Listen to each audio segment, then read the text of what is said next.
또 한 가지 또 의혹이 하나 일었는데 이것도 정말 믿기지 않더라고요. 간호사가 다른 간호사에게 한 정치인의 후원금을 내라 이렇게 요구했다는 의혹까지 지금 정말 났어요. 지금 양파병원이 아닌가 이런 생각이 들 정도입니다. 이게 수간호사가 이제 다른 간호사들한테 누구누구 이건 지금 이름 나왔으니까 말씀드릴게요. 네. 김진태 의원 정치 후원금을 내라 라고 해서 실제로 선관위에서 구두 경고를 받았어요. 그러니까 이건 있었던 일입니다. 근데 이게 각 그 근무처별로 해가지고 할당이 됐다는 의혹까지 나오고 있는 상황이거든요. 그러니까 할당까지요? 네, 할당까지 됐다는 의혹입니다. 아직은 이제 그런 의혹까지 이게 개인의 수간호사 한 명의 개인적 일탈인지 아니면 병원 차원에서 진행을 했는지에 대해서도 조사를 해봐야 된다는 얘기가 나오고 있는 상황이고요. 그렇다면 조금 전에 말씀하셨던 것처럼 이 성심병원이라는 곳은 지금 이 안에서 일어나는 지금 이 장기자랑 문제를 넘어서서 특정한 개인 정치인을 강제로 후원하게 만들었다라는 그런 의혹까지도 받고 있기 때문에 이런 조사는 명확하게 다시 한번 해봐야 될 것 같아요. 이 이제 병원 전체에서 지시했는지 아니면 수간호사의 개인적인 일탈이었는지는 모르겠습니다만 후원금을 내고 안 내고는 개인의 자유인데 그걸 위해서 억눌렀다면 그것조차도 그것마저도 이제 범죄로 볼 수 있는 거 아니겠습니까? 그렇죠. 저는 지금 이게 개인적인 일탈의 가능성도 있지만 병원 내부의 이메일을 사용했다는 걸로 알려지고 있거든요. 그렇죠. 병원 내부의 메일을 수간호사가 사용을 했다면 이게 개인적인 일이라기보다는 굉장히 좀 간습적으로 행해져 오던 일이 아닌가라는 것을 무심할 수가 있고요.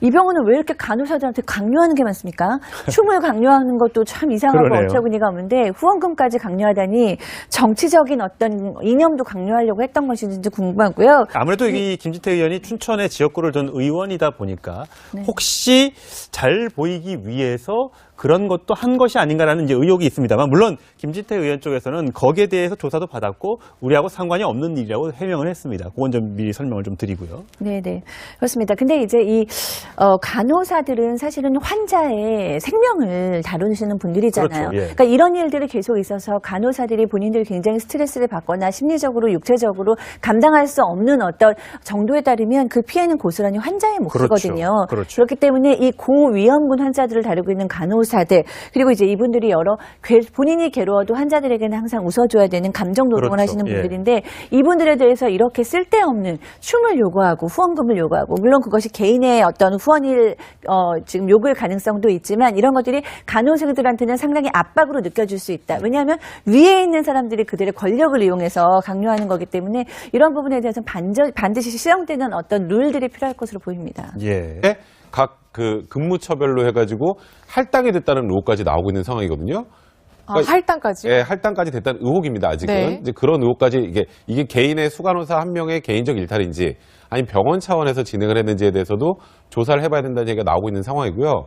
그렇다면 조금 전에 말씀하셨던 것처럼 이 성심병원이라는 곳은 지금 이 안에서 일어나는 지금 이 장기자랑 문제를 넘어서서 특정한 개인 정치인을 강제로 후원하게 만들었다라는 그런 의혹까지도 받고 있습니다. 이게 개인적인 일이라기보다는 굉장히 좀 간습적으로 행해져 오던 일이 아닌가라는 것을 무심할 수가 있고요. 이 병원은 왜 이렇게 간호사들한테 강요하는 게 많습니까? 춤을 강요하는 것도 참 이상하고 어처구니가 없는데 후원금까지 강요하다니 정치적인 어떤 이념도 강요하려고 했던 것인지 궁금하고요. 아무래도 이 김진태 의원이 춘천의 지역구를 둔 의원이다 보니까 혹시 잘 보이기 위해서 그런 것도 한 것이 아닌가라는 이제 의혹이 있습니다만 물론 또 한 가지 또 의혹이 하나 일었는데 이것도 정말 믿기지 않더라고요. 간호사가 다른 간호사에게 한 정치인의 후원금을 내라 이렇게 요구했다는 의혹까지 지금 정말 났어요. 지금 양파병원이 아닌가 이런 생각이 들 정도입니다. 이게 수간호사가 이제 다른 간호사들한테 누구누구 이건 지금 이름 나왔으니까 말씀드릴게요. 김진태 의원 정치 후원금을 내라 라고 해서 실제로 선관위에서 구두 경고를 받았어요. 그러니까 이건 있었던 일입니다. 근데 이게 있기 때문에 이런 조사는 명확하게 다시 한번 해봐야 될 것 같아요. 이 이제 병원 전체에서 지시했는지 아니면 수간호사의 개인적인 일탈이었는지는 모르겠습니다만 후원금을 내고 안 내고는 개인의 자유인데 그걸 위해서 억눌렀다면 그것조차도 그것마저도 이제 범죄로 볼 수 있는 거 아니겠습니까? 그렇죠. 저는 지금 이게 개인적인 일탈의 가능성도 있지만 병원 내부의 이메일을 사용했다는 걸로 알려지고 있거든요. 병원 내부의 메일을 수간호사가 사용을 했다면 김진태 의원 쪽에서는 거기에 대해서 조사도 받았고 우리하고 상관이 없는 일이라고 해명을 했습니다. 그건 좀 미리 설명을 좀 드리고요. 네네 그렇습니다. 근데 이제 이 간호사들은 사실은 환자의 생명을 다루시는 분들이잖아요. 그러니까 이런 일들이 계속 있어서 간호사들이 본인들이 굉장히 스트레스를 받거나 심리적으로 육체적으로 경제적으로 감당할 수 없는 어떤 정도에 따르면 그 피해는 고스란히 환자의 몫이거든요. 그렇죠. 그렇기 때문에 이 고위험군 환자들을 다루고 있는 간호사